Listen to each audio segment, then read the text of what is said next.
Good morning बच्चों, कैसे हैं आप सब लोग। मैं उम्मीद करती हूँ आप सब लोग हैप्पी हो, हेल्दी हो, सेफ हो और सुरक्षित हो।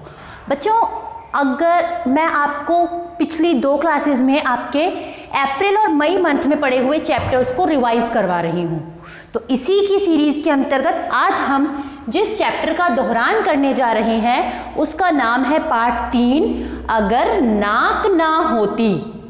ये एक व्यंग्य है, यानी ये एक हंसी मजाक वाला टॉपिक है जिसके संकलनकर्ता, यहाँ इसके लेखक नहीं कहेंगे आप, इस निबंध के संकलनकर्ता कौन है बच्चों? इस निबंध के संकलनकर्ता हैं श्री गोपाल बाबू शर्मा। श्री गोपाल बाबू शर्मा जो हैं वो हिंदी व्यंग्य के एक बहुत अच्छे लेखक माने जाते हैं। उन्होंने बच्चों हमें ये बताया है कि अगर नाक ना होती, यानी अगर नाक, अब यहाँ देखो नाक ना होती, इसके इसके जो है दो, हम ये कह सकते हैं, इसको हम 2 तरीके से समझ सकते हैं। कहा जाता है ना, हर बात के 2 एस्पेक्ट्स होते हैं। एक एस्पेक्ट होता है उसका पॉजिटिव एस्पेक्ट और एक एस्पेक्ट होता है उसका नेगेटिव एस्पेक्ट। हम पहले इसके नेगेटिव एस्पेक्ट की चर्चा करते हैं। अगर नाक ना होती, नाक नहीं होती तो बच्चों हमारी शक्ल कैसी लगती? अजीब सी, गंदी सी, चिपटी सी। अगर नाक नहीं होती तो क्या हम ब्रीथ कर पाते? नहीं, हम सांस नहीं ले पाते। अगर हमारी नाक नहीं होती तो क्या हमारा चेहरा सुंदर लगता? नहीं। ये नाक ना होने के नेगेटिव एस्पेक्ट्स हैं। अगर नाक ना होती, आज इस टॉपिक के अंतर्गत ये एक व्यंग्य है जिसमें कि समाज की एक, कहते हैं ना, एक बहुत तुच्छ सी सोच है। इस तुच्छ सी सोच को आज हमें आपको सबको बताने की कोशिश की गई है कि इस नाक के लिए, इस झूठी शान के लिए आज लोग कितना मरे जा रहे हैं। लोग बाग झूठी शान के लिए जाने कौन कौन से हथकंडे अपनाते हैं। अभी जैसे कि मान लीजिए लॉकडाउन का टाइम चल रहा था और लॉकडाउन अभी भी चल ही रहा है। लोगों को शादी में 50 से ज्यादा लोगों को बुलाने की परमिशन नहीं है, तो लोगों ने क्या किया? उन्होंने ये सोचा भाई ये तो 50 से ज्यादा लोगों को नहीं बुलाएंगे तो हमारी शान में, हमारी नाक में कमी आ जाएगी। सब कहेंगे देखो देखो हमें तो बुलाया ही नहीं और हमें तो जिमाया ही नहीं। फिर क्या हुआ? अब जब ऐसी बात हुई तो लोगों को लगेगा कि अरे अरे हमारा तो स्टैंडर्ड है ना, 50 लोगों की शादी में क्या स्टैंडर्ड होता है? ना तो दूल्हे वाले अपने आप को दिखा सकता है, शो ऑफ कर सकता है, ना हम अपने आप को शो ऑफ कर सकते हैं। फिर क्या हुआ? अब ऐसे में क्या हुआ? फिर ऐसे में भी ठीक है, लोगों ने शादी की डेट्स को आगे सरकाना शुरू कर दिया। लेकिन अब जब लोगों को पता चल रहा है कि भाई जब 50 लोगों से ज्यादा की परमिशन नवंबर मंथ तक नहीं है, तो अब लोग धीरे धीरे लाइन पर आ रहे हैं। क्यों? क्या अब उनकी नाक काम नहीं कर रही है? अभी भी तो नाक होनी चाहिए ना। पर नहीं, अब उनको समझ में आ रहा है कि काम को जितना डिले करेंगे उतनी ही ज्यादा समस्या होगी। ये तो इस टॉपिक को करंट से मैंने जोड़ा। कोई भी फंक्शन हो रहा है, अभी 50 से ज्यादा लोग इकट्ठे नहीं हो रहे।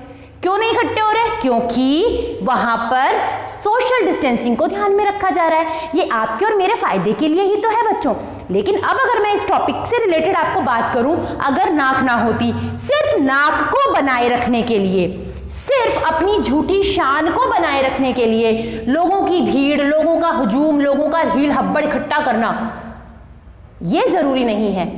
फंक्शंस तो 2 लोगों में भी हो जाते हैं। नाक ना होती, इस नाक के चक्कर में, अरे इस फला फला के पास फला फला मोटर कार है, मेरे पास तो नहीं है तो लो किश्तों पे लाएंगे साहब, लेकिन मोटर कार आएगी। किस कारण? झूठी नाक के लिए। उसका बच्चा फला फला महंगे स्कूल में पढ़ता है, मेरा बच्चा नहीं पढ़ता। अब भाई हो सकता है तुम्हारे बच्चे में बुद्धि ज्यादा हो, उसके बच्चे की स्कूल की फीस ज्यादा है, लेकिन तुम्हारे बच्चे में बुद्धि ज्यादा हो। लेकिन नहीं साहब, हम तो सोचते ही नहीं है ये चीजें। हम तो क्या सोचते हैं? दिखावा, शो ऑफ। सिर्फ किसके लिए? नाक के लिए। बड़े बड़े फंक्शन, बड़ी बड़ी शादियां, ये सब चीजें, बड़े बड़े जो लोग होते हैं, बड़े बड़े जो ये पैसे वाले लोग होते हैं, ये लोग क्या करते हैं? ये लोग सिर्फ अपनी झूठी नाक के लिए, सिर्फ अपनी झूठी शान शौकत करने के लिए, सिर्फ अपने आप को एक, कहते हैं ना, 100% कि हाँ भाई हम ही हैं जो हैं, इन सब चीजों को लेकर के व्यंग्य कर रहे हैं। कौन? श्री गोपाल बाबू शर्मा जी। अब देखो बच्चों, मैं आपको कुछ एग्जाम्पल्स बताऊंगी, उन एग्जाम्पल्स के माध्यम से आपको ये चैप्टर और अच्छी तरीके से समझ में आएगा। महंगा टीवी, महंगा कूलर, महंगा फ्रिज, महंगा एसी, सब चीजें महंगी महंगी इकट्ठी कर लो, लेकिन अगर आपके पास पैसे ही नहीं है, अगर आप उस चीज को खरीदने की तो आप हिम्मत रखते हो, लेकिन आपने अगर उसको झूठे दिखावे में खरीदा सिर्फ अपनी नाक के लिए, तो आपने क्या खरीदा? इसकी जगह अगर आप पैसे इकट्ठे करते, उसके बाद उस चीज का आनंद लेते, तो शायद उस बात की तो बात ही कुछ और होती। झूठा दिखावा, झूठा रहन सहन, इन सब चीजों ने आज समाज को बर्बाद करके रखा हुआ है। जितनी बड़ी गाड़ी आएगी उतने ही बड़े, उतने ही ऊंचे ऊंचे, उतने ही काउंटिंग में ज्यादा पंडित आएंगे उस गाड़ी की पूजा करने के लिए, उस पर पत्रम पुष्पम करने के लिए। क्यों भाई? क्या 2 पहिए की गाड़ी को भी तो पंडित ही पूजा करवाता है? नाक के कारण आदमी जो ये, जिनकी कहते हैं ना नाक बहुत होती है, जो ये ऊंची ऊंची नाक की वजह से लोगों को इतनी ऊंची ऊंची मुंह की खानी पड़ती है कि कई बार उनको पता भी नहीं चल पाता। कुछ लोग कहते हैं साहब हमें तो बुलाया ही नहीं, हम तो मान ना मान मैं तेरा मेहमान वाला काम नहीं करेंगे, हमें तो बुलाया ही नहीं है, हम तो जाएंगे ही नहीं। अरे भाई मत जाओ, कौन कह रहा है आपको जाने के लिए? अगर आप अपनी झूठी नाक को लिए रहो तो समाज में व्यवहार, समाज में रिश्तेदारियां नाम की भी चीज होती हैं। अजी हमें तो नहीं बुलाया, हम तो नहीं जाएंगे। भाई मत जाओ, उस इंसान के क्या फर्क पड़ेगा? 2 लोग आपको ही बुरा कहेंगे। जब बुरा वक्त आता है या उसको किसी से काम करवाना होता है, मान लो कि किसी को बहुत ज्यादा जरूरत है, लेकिन वो व्यक्ति जो बहुत नाक रखता था, अब उसको दूसरे व्यक्ति की नाक रगड़नी पड़ेगी। क्यों भाई? तुम्हारे पास तो नाक है ना, तुम्हारे पास तो बहुत घमंड है, तुम्हारे पास तो बहुत गुरूर है, तुम अपनी इस नाक की वजह से बेवजह लोगों को परेशान कर रहे हो, बेफिजूल में लोगों को बातें सुना रहे हो, और आज तुम्हें जरूरत पड़ी तो तुम उसी व्यक्ति के आगे नाक रगड़ने लग गए। ये कहाँ की बात है साहब? ये पूरी की पूरी जो बातें ना बेटा, व्यंग्य के माध्यम से समाज के जो कुछ लोग हैं, समाज के कुछ जो सेलेक्टेड जो लोग हैं, जो कि सिर्फ और सिर्फ अपनी झूठी शान, झूठी आन के लिए ये नहीं सोचते कि अरे भाई कई बार फलों से लदा हुआ पेड़ जो होता है वो ही झुकता है। नारियल का पेड़ जो होता है वो तो सिर्फ ऊपर से नारियल पटक कर लोगों का सर फोड़ने के ही काम में आता है। तो कहने का मतलब ये है बच्चों कि जिसमें जितनी विनम्रता है, जिसमें जितना ज्ञान है, वो उतना ही ज्यादा झुकता है। बहुत सारे लोग ऐसे होते हैं जिनका गुस्सा नाक पे रखा हुआ रहता है, जिनको फटाफट से गुस्सा आ जाता है और फटाफट से उनका गुस्सा शांत हो जाता है। अरे तो भाई ऐसे लोगों से मेरा निवेदन है कि अपने गुस्से को नाक पर मत रखो, क्योंकि अगर आप गुस्से को नाक पर रखोगे ना तो ये नाक आपके लिए बहुत दुखदाई होने वाली है। फिर तो कोई भी आता जाता कह देगा अरे क्या करेगा ज्यादा से ज्यादा ये व्यक्ति, फला फला व्यक्ति, गुस्सा ही तो होगा, हो जाने दो, इसकी परवाह नहीं है। लेकिन जो व्यक्ति बहुत कम गुस्सा होता है उसके गुस्से का तो क्या कहना, उसके गुस्से की तो सभी पूजा करते हैं। नाक में जितनी कमियां है ना उससे ज्यादा अच्छाई है। जिनकी नाक नहीं होती वो उनको सब लोग ऐसे सोचते हैं कि इसकी तो कोई इज्जत ही नहीं है। नहीं जी, क्यों? क्या किसी गरीब की इज्जत नहीं होती है? उसकी नाक नहीं है तो उसकी इज्जत उसकी मेहनत से होती है, उसके खून पसीने से होती है। जबकि कोई ऐसा व्यक्ति जो सामर्थ्यवान है उसकी इज्जत इस प्रकार से नहीं होती है। एक बात अगर हम बताएं कि भाई जो नाक की उपमा है, नाक की जो ये उपमा है ये किन किन चीजों से दी गई है? नाक की उपमा जो है वो सुंदर सा एक तोता है उसकी चोंच से दे दी गई है। उपन्यास और कहानी में सुंदर नाक को सुतवा कहा जाता है और ऊंची और दीर्घ नाक की जो तुलना है वो कुल्हाड़ी से की जाती है। कई सारी नाकें ऐसी भी होती हैं कि बहुत चिपटी सी नाकें होती हैं जो मजाक का पात्र बनती हैं। तो बच्चों कहने का मतलब ये है कि जो नाक है ये इस झूठी शान का जो एक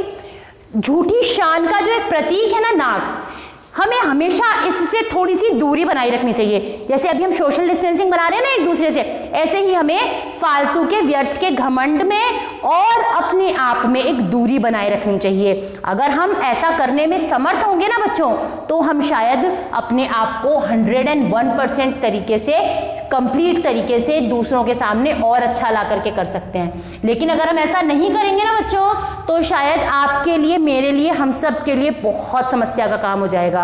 तो बच्चों मैं आपको बार बार एक ही चीज कहूंगी कि अगर नाक ना होती तो शायद अच्छा होता। समाज में ऊंच नीच का बोलबाला नहीं होता, समाज में अमीर गरीब का फर्क नहीं होता, समाज में शायद लोग सुख शांति से रहते होते, समाज में लोग शायद एक दूसरे की भावनाएं समझते, लेकिन आज ऐसा नहीं है। बहुत सारे लोग हैं जो नाक का होते हुए भी प्रयोग नहीं करते, यानी उनके पास ज्ञान है, उनके पास धन है, उनके पास वैभव है, पर इसके बाद भी वो एक फल लगे हुए पेड़ की तरह, एक फल लगे हुए पेड़ की तरह झुके रहते हैं और झुक झुक कर अपना काम करते हैं। तो बच्चों, मैं आपको आज एक यही चीज इस पाठ के माध्यम से सिखाने की कोशिश कर रही हूं कि अगर नाक ना होती, इस पाठ के माध्यम से जो समाज में व्याप्त झूठी शान, झूठी आन और ये जो फालतू की जो सारी की सारी चीजें हैं ना, स्टैंडर्ड वाली सारी की सारी चीजें, इन सब चीजों के बारे में बताया जा रहा है। आप हमेशा इस चीज का ध्यान रखो कि जो व्यक्ति आपकी मदद कर सकता है वो व्यक्ति संसार में सबसे बड़ा है, पर जो आपकी मदद कर रहा है ना बच्चों, उसकी नाक जो है वो हमेशा झुकी रहती है। क्यों? क्योंकि उसकी नाक पर घमंड का मच्छर, घमंड की मक्खी भी नहीं बैठने पाती है, क्योंकि वो हमेशा फल लगे हुए पेड़ की तरह झुका रहता है। तो बच्चों, आज इस टॉपिक पार्ट 3 कि अगर नाक ना होती, ये जो कि व्यंग है, इसके अंतर्गत गोपाल बाबू शर्मा द्वारा ये संकलन हुआ है इस पाठ का।